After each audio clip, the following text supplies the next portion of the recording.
Быстрое реагирование пожарных, сильный огонь и тушение за считанные минуты самого пожара. В этот раз это были лишь показательные выступления пожарных 122-й пожарно-спасательной части, которые прибыли в детский оздоровительный лагерь «Орленок» к юноармейцам. Сегодня по приглашению руководителя района мы приехали на сборы юноармейцев. Мероприятие проходит в таком живописном уголке нашего Илишевского района, лагерь «Орленок».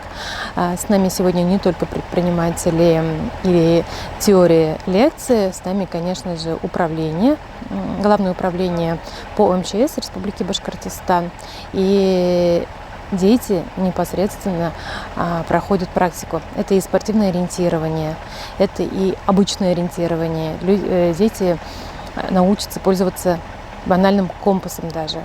Это, конечно же, и первая помощь пострадавшим. Это и пожаротушение, и спасательное движение. Все, что необходимо для подрастающего поколения, для жизнедеятельности и безопасности, чтобы они выросли достойными гражданами своей страны.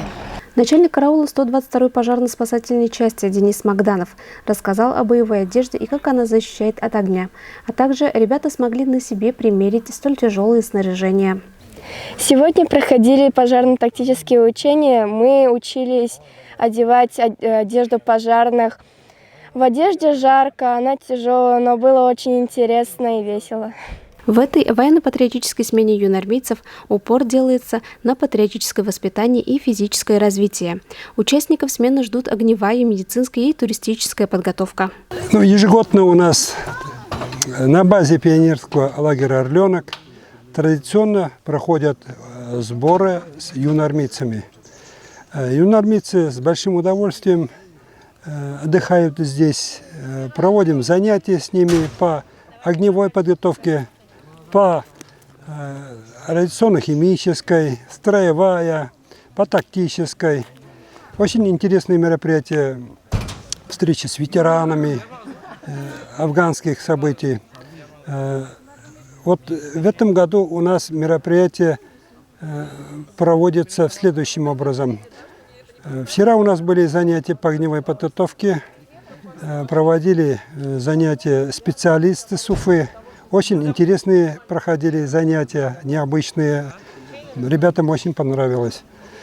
Сегодня целый день у нас проводится занятие по безопасности. Проводят у нас республиканское общество безопасности.